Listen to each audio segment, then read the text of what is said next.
Hola, ¿qué tal? ¿Cómo están? Muy buenas tardes, bienvenidos a una entrevista más de Docencia Deportiva. El día de hoy estamos con un gran entrenador hablando de un tema muy importante y un tema que es fundamental, la base del entrenamiento, de todos los entrenamientos, la madre de todas las capacidades. Y bueno, pues nos encontramos el día de hoy con José Leoncio Moreno Luébanos. Él es entrenador de levantamiento de pesos, de pesas, perdón, del estado de Nuevo León. Y bueno, Leo, ¿cómo te encuentras el día de hoy? Bien, bien, Jorge. Pues aquí, realizando algunas sesiones con los muchachos, pero nos dimos este espacio para poder platicar contigo y pues agradeciéndote la oportunidad. Excelente, la verdad es que te agradezco muchísimo porque mucha gente nos ha preguntado cómo llevan ahora un entrenamiento de la fuerza, pero bueno, ahorita platicamos un poquito al respecto. Hay alguien que se está quejando mucho del entrenamiento de la fuerza y es ese garrafón de 20 litros que la gente ha agarrado para entrenar, pero bueno, para que nos expliques un poquito el beneficio de este entrenamiento. Pero Leo, cuando tú vas a un evento deportivo y la gente te pregunta a qué te dedicas, ¿qué le respondes rápidamente a esto? Bueno, primero siempre les comento mi expertise, que es que me dedico al entrenamiento deportivo con orientación al alto rendimiento, pero que siempre me ha gustado también trabajar y salir de mi zona de confort, porque también estamos apoyando ahí desde atletas en la preparación física, como puede ser boxeadores, en su momento con selección mexicana de voleibol y patines sobre ruedas, y también la gente que se ha acercado con fines de mejorar sus estándares de fuerza y salud. No nos limitamos a nuestro espacio, pero realmente el grosor de mi labor es orientada hacia el alto rendimiento. Excelente. Ya cuando les hablas de esta preparación para los deportistas, del alto rendimiento, y bueno, que les dices que estás ahí donde estás en este momento, en el centro de alto rendimiento, ¿qué es qué es lo que te pregunta la gente? ¿Cómo son los entrenamientos? ¿Qué tipo de entrenamientos das? ¿Cuál es la diferencia entre levantamiento de pesas, los que están en pesas en el gimnasio, los de halterofilia? ¿Qué es lo que les respondes pues, posteriormente a esto? Ujú. Fíjate que normalmente la pregunta va hacia el tiempo que se le dedica. Y es donde se llevan la primera sorpresa, en donde les comento que pues prácticamente la mayoría del equipo, el que está aquí, son personas que se les seleccionó, no son alguien que haya venido y haya dicho yo quiero entrenar aquí, sino que se le buscó, se le detectó y se le seleccionó porque contaba con las condiciones físicas adecuadas para desempeñar este deporte a un alto nivel, hablando de las cuestiones hasta genéticas y etcétera, pero que dedican mucho tiempo, cerca de 6 horas, de 4 a 6 horas al día, entre 2 o 3 turnos. Entonces ya de entrada ahí ya se refleja una diferencia notable con cualquier tipo de actividades en un gimnasio de cualquier índole. Claro, Por más que se practique, no hay gente que de manera recreativa practique esa cantidad de tiempo y mucho menos a doble o triple sesión. claro. Entonces, esa es la primera cosa que lo diferencia. Y la segunda es la misma que te mencioné, que no es abierto al público, realmente es un complejo que no puedes venir y decir yo quiero apuntarme acá. Entonces, realmente es una diferencia y la gente que conoce las instalaciones, porque esa se encuentra dentro de un parque público, ven las instalaciones y son de acceso limitado, entonces preguntan el por qué, y es porque prácticamente solo se encuentran atletas seleccionados para conformar parte de una selección estatal. Excelente, excelente. Hay muchas personas en la actualidad, Ajá. gracias a la pandemia, han descubierto el ejercicio físico y el acondicionamiento físico en casa. Yo creo que mucha gente no estaba vinculada a hacer deporte, a hacer ejercicio y muchas personas han implementado dentro de sus casas el entrenamiento en general. Pero este entrenamiento, bueno, ya el protagonista de este entrenamiento, que es ese garrafón de 20 litros que seguramente ya está muy cansado de que lo utilicen, finalmente la gente se ha acercado a una metodología del entrenamiento, tal vez no lo ha hecho de la manera correcta, pero ya se da cuenta que es algo muy importante el entrenar la fuerza para la salud. ¿Cuáles serían los beneficios para una persona normal, una persona que no se dedica a el alto rendimiento? ¿Cuáles serían los beneficios de entrenar la fuerza para esta población? Fíjate que son bastantes, y en primera instancia, una de las cosas que mantuvo saludables mental y físicamente a los alumnos, fue que los pudimos apoyar para que continuaran con sus entrenamientos por medio de este tipo de plataformas, en donde ellos desde su casa realizaban continuaban con su entrenamiento, no de la misma manera, pero en la mayoría con fines de mantenerse activos y más hacer un deporte de fuerza, pues prácticamente nos tuvimos que valer, sí, de este tipo de garrafones, todo eso, pero más que nada de resistencia, de implementos, desde una mochila hasta un mismo blog que le generaba una resistencia, porque al fin del día son bastante los beneficios del trabajo del entrenamiento de fuerza y son pláticas que he tenido el gusto de compartir con varios colegas y varias personas con las que hemos podido establecer este tipo de conversaciones. Y yo creo que los puntos a destacar acá es que en primera instancia el trabajo de la fuerza te va a hacer independiente a lo largo del tiempo. Es bien sabido que la población mexicana dentro de unos 10 años va a ser en su mayoría personas de la tercera edad, y es ahí donde lamentablemente desde muy temprana edad, estoy hablando ya gente de 50 años, siempre escuchamos esa expresión de yo ya estoy grande, yo ya estoy cansado, pero que esto no es una limitante para que sean independientes, ¿sí? Claro. La fuerza es una capacidad, aparte de todos los procesos que nos apoyan a respaldar el sistema, de todo nuestro organismo, nos hace independientes a largo plazo. Y eso es una de las cuestiones que debemos de valorar, porque prácticamente te da la posibilidad de seguir realizando actividades hasta una edad ya más avanzada, que es una de las cuestiones que vemos muy saturado nuestro sistema de salud por lo mismo, que la gente ya llega a 40, 50 años y ya tiene cualquier tipo de enfermedad metabólica, y siendo que los primeros previsores de esto es el simple hecho de haber hecho un trabajo de fuerza, tanto en hombres como mujeres. Te digo, son bastante los beneficios. Para las mujeres les apoya increíblemente estos procesos de llegando a la menopausia, en los factores de la pérdida del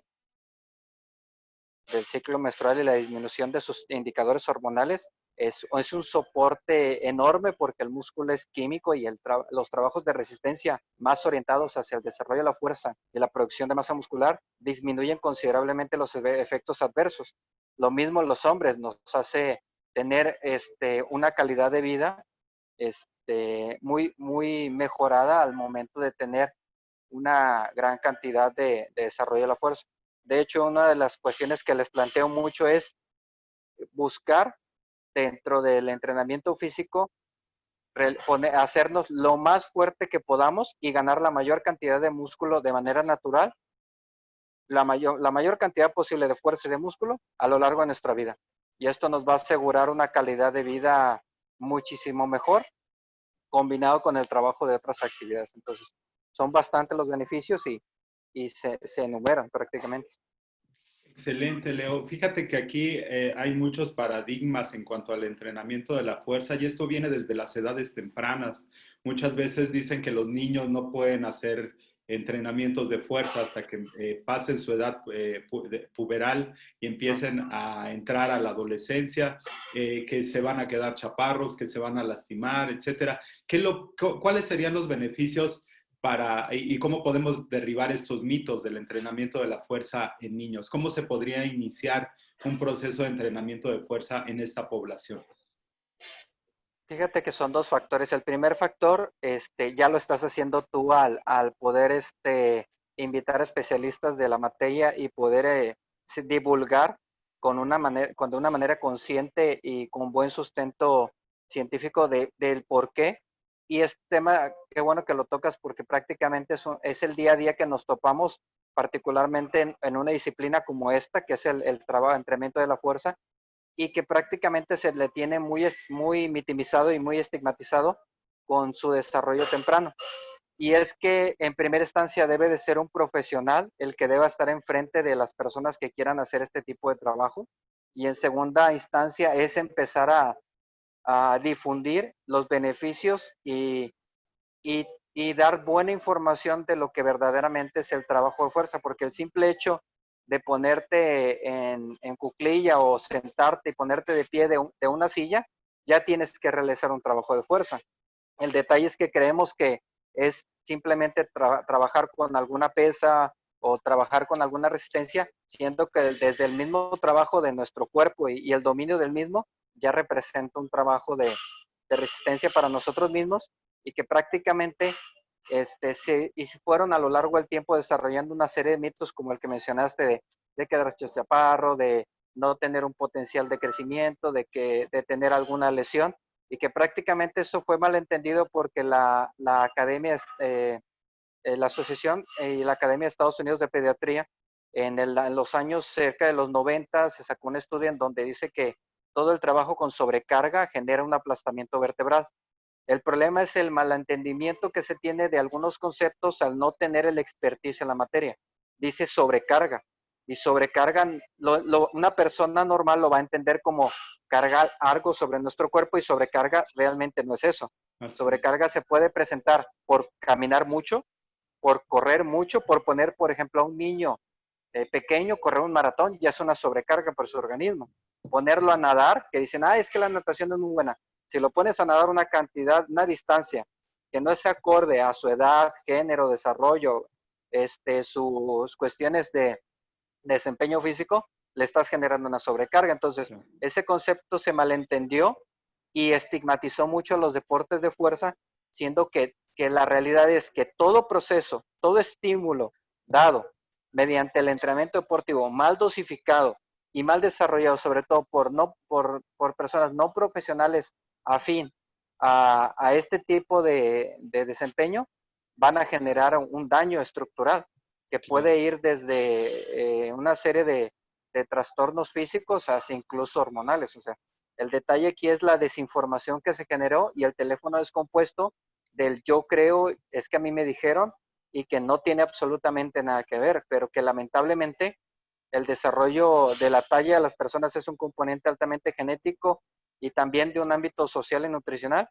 y que no tiene absolutamente nada que ver con el trabajo con sobrecarga, siempre y cuando sea bien dosificado y llevado por un profesional. Pero es algo que tenemos que empezar a divulgar para que se elimine ese estigma, porque prácticamente la pregunta que viene es, entonces, ¿qué edad es idónea para empezar a hacer un trabajo de fuerza? Pues Claro. prácticamente la edad en la que el niño ya siga indicaciones. Y te estoy hablando que puede tener 6 años, 8 años, 9 años, algunos más grandes, y esto relacionado al desarrollo de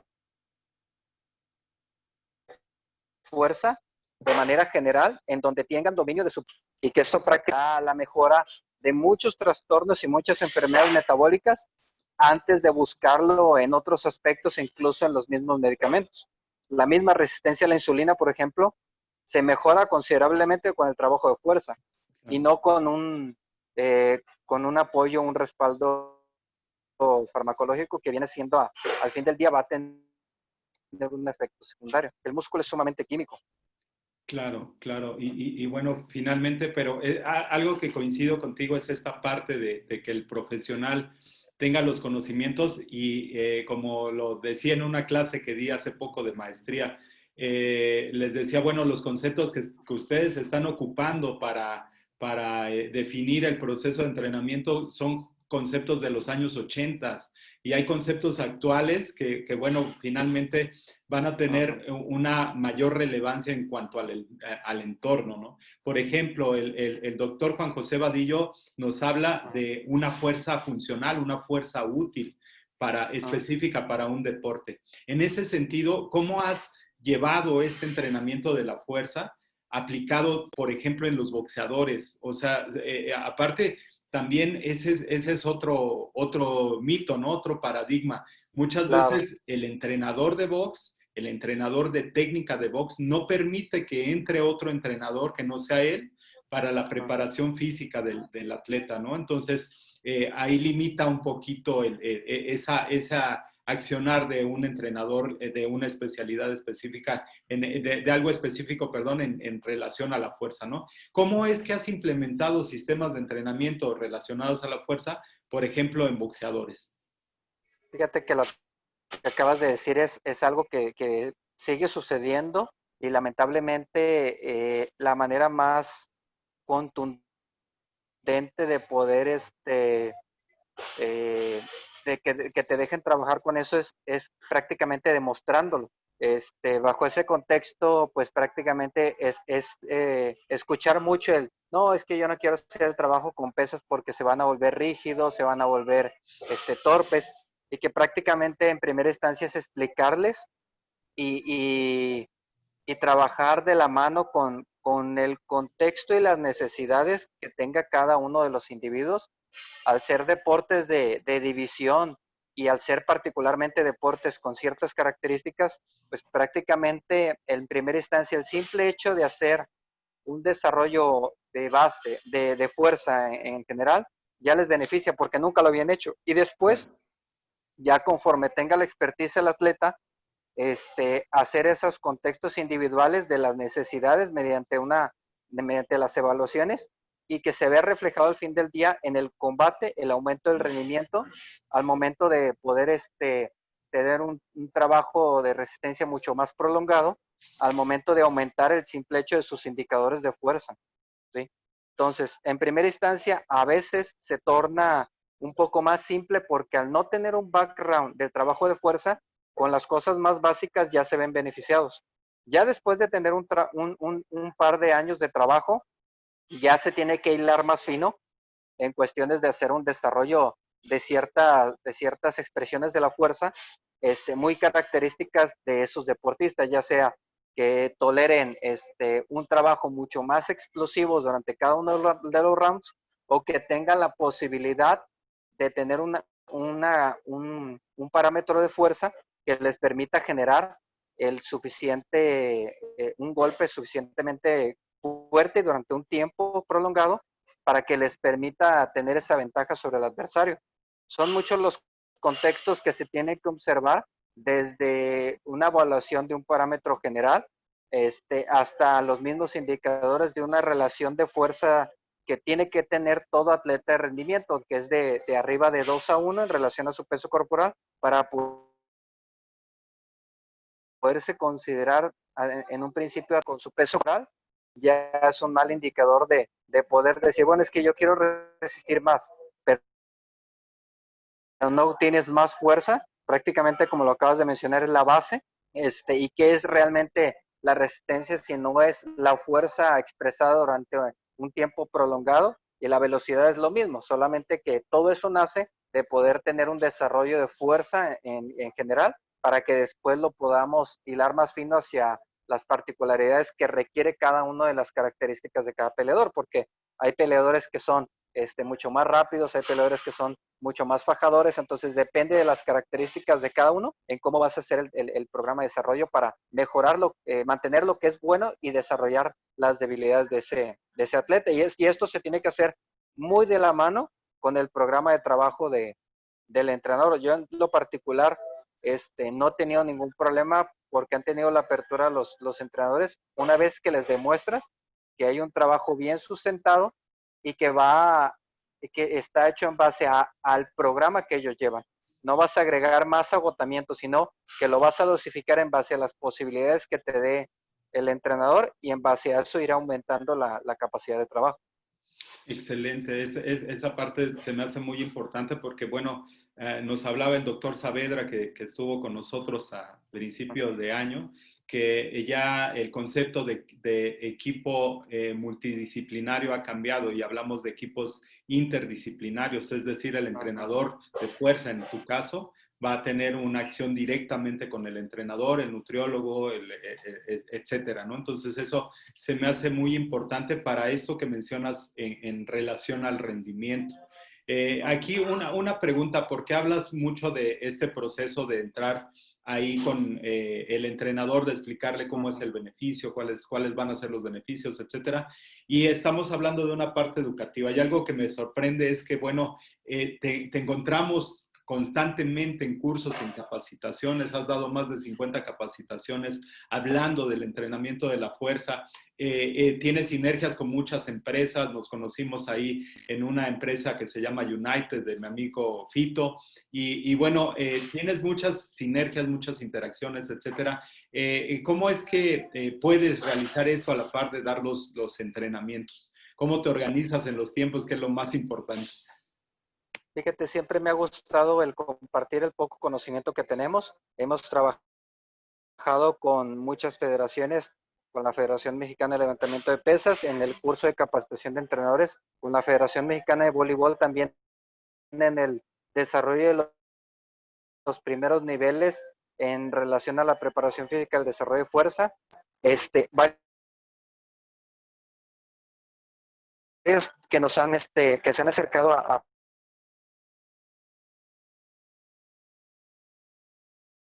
muscular, y prácticamente lo hacemos en primera instancia los fines de semana, que es cuando nos libramos un poquito más del entrenamiento, o lo hacemos mediante estas herramientas en línea que nos permiten estar en determinables, a compartir 4 horas con las personas, y darles esa continuidad. Entonces, hasta el momento no me he presentado gran problema porque son los fines de semana, que es cuando prácticamente hacemos sesiones por la mañana en el gimnasio y ya por la tarde damos este tipo de capacitaciones y me ha permitido compartir este poco conocimiento y experiencia que tenemos a lo largo de 12 años como entrenador de alto rendimiento, con las personas, con nosotros. Excelente, excelente. Ahí, bueno, en toda esta experiencia y este bagaje que tienes ya como capacitador, ¿qué es lo que te has dado cuenta que necesita realmente el entrenador de otras disciplinas para entender el entrenamiento de la fuerza, no como algo, como decíamos hace rato en los mitos, que los va a hacer más rígidos, más tiesos, etcétera, sino como algo que beneficie el rendimiento de sus atletas? ¿Qué es lo que has visto tú directamente que necesita el entrenador comprender, asimilar, aprender del entrenamiento de la fuerza que le pueda beneficiar en el rendimiento de sus atletas? Fíjate que en primera instancia el primer inquietud que tiene el entrenador es que puedas agregar una actividad más a su programa de entrenamiento. Esa es la primera inquietud que tienen. Y la segunda es, una vez agregado, los beneficios que van a tener. Yo les explico la siguiente dinámica. Tu atleta es como un vaso de agua y esta cantidad de agua es la cantidad de entrenamiento que tú puedas introducir. Tú dime cuánto de esta agua me va a pertenecer a mí para poderte dar los mejores beneficios y ese vaso siempre esté lleno, porque ese es el nivel de recuperación que va a tener tu atleta. Y dime con cuánto cuento yo para saber qué tan contundente o qué tan ligero puede ser mi programa. Y en primera instancia siempre contamos con un poco de tiempo, 1 o 2 frecuencias, que a veces es lo más indicado, y ven inmediatamente los beneficios en un par de mesociclos empiezan a ver los beneficios de lo que es el introducir de manera progresiva y con un desempeño con objetivos muy claros, porque incluso me pasó algo bastante curioso, por ejemplo, con Selección Mexicana de Voleibol. Los atletas venían y me decían, es que yo tengo tanto de resultado de sentadilla. Ok, vamos a ver primero el movimiento. Veíamos si era prácticamente un cuarto de sentadilla o algo que ellos le decían arrebadillo o algo por el estilo. Y lo primero que hicimos fue quitarles completamente la carga de trabajo que tenían que hacer y empezamos a trabajar sobre los aspectos técnicos, sobre un ejercicio con un desempeño técnico un poco más correcto para que tuvieran mayor aprovechamiento, y de un atleta que trabajaba supuestamente con 120 kilos de sentadilla, hicimos un rango de recorrido más amplio. Obviamente son atletas muy grandes y esto también los agota más y eso hay que tomarlo en cuenta, y algunos ejercicios se tienen que adaptar a esta talla tan grande, pero el simple hecho de hacer un recorrido mucho más amplio con la mitad de este peso les mejoró considerablemente su saltabilidad y su capacidad de salto en los partidos. Con el simple hecho de descargarlos, por así decirlo, de este trabajo que lo estaban haciendo de una manera técnica muy negativa y que prácticamente era una carga que no estaba atribuyendo nada del beneficio del rendimiento. Entonces hicimos más con menos y eso le agradó mucho al entrenador y eso es lo que intentamos hacer en primera instancia. Muchos atletas dicen, no, es que yo voy al gimnasio, a ver, ¿qué haces? Y yo les digo que son volunfóbicos, porque quieren hacer mucho y realmente es poco lo que necesitan hacer y les pones la mitad de trabajo, pero bien estructurado, les pides que hagan el esfuerzo como debe realizarse y se quedan impactados al decir, me cansé igual, pero me recupero mucho mejor y empiezo a ver rápidamente porque siempre que venía a hacer el trabajo de esfuerzo, de pesas, como ellos normalmente lo llaman, siempre terminaba agotado y mi rendimiento se veía minorizado en mi especialidad y mi entrenador se molestaba. Y realmente era estar de la mano con el entrenador sabiendo cuánto puedes ingerir en su programa para agregar nada más esa parte que te dejaron y que esa parte va a ir aumentando conforme vayan viendo los beneficios. ¿Sí? Claro, claro, y esta parte que mencionas muy importante, la técnica antes de la carga, o sea, de generar una mayor carga Ajá. de entrenamiento, una excelente técnica, un excelente rango de movimiento. Ay, Leo, pues muchísimos temas. Realmente eres todo un estuche de experiencias y de muchos conocimientos. Y bueno, espero que ahorita tienes que regresar ahí al centro de alto rendimiento, que realmente estás ahí, pero te agradezco muchísimo por tu tiempo. Pero bueno, se quedan muchos temas ahí en cuanto a los métodos, medios de entrenamiento de la fuerza, la carga, etcétera, que bueno, espero que nos puedas ayudar posteriormente a poder descifrar algunos de estos temas que tú con la experiencia pues nos puedes ayudar muchísimo. Realmente te agradezco la entrevista. Me quedan muchas preguntas del entrenamiento de la fuerza, pero que bueno, posteriormente espero estar en contacto y poder abordar más temas de esto que es tan apasionante. Te agradezco muchísimo, Leo. Y bueno, si alguien se quiere poner en contacto contigo, alguien que, por ejemplo, necesite hacer un programa o algún consejo, etcétera, ¿cuáles son tus medios de contacto? ¿Cuál es la mejor manera de contactarte? Sí, en primera instancia agradecerte la oportunidad y sí, podemos seguir hablando horas y horas de estos temas y me pueden contactar por medio de Instagram o en mi fanpage que es LCE, ¿no? Y ahí con mucho gusto nos contactamos para poder hacer una interacción de estos temas y poder apoyarles quien requiera hacer un trabajo de un programa de entrenamiento o el simple hecho de poder hacer un diálogo sobre cualquier tema que quieran relacionarse para poder colaborarles en ese sentido. Excelente, Leo. Pues muchísimas gracias. Aquí en las notas del programa vamos a poner tus datos de contacto para que, bueno, la gente que quiere entrar en contacto ahí contigo lo pueda hacer. Te agradezco muchísimo y, bueno, pues estamos ahí al pendiente de todo lo que estés haciendo y te deseamos mucho éxito y bueno, a todos los atletas que estás llevando también muchísimo éxito para sus próximas competencias. Gracias, Leo. Nos vemos y bueno, nos vemos la próxima semana. Gracias a todos los que se conectaron. Hasta la próxima. Muchas gracias. Al contrario, Leo, muchas gracias a ti.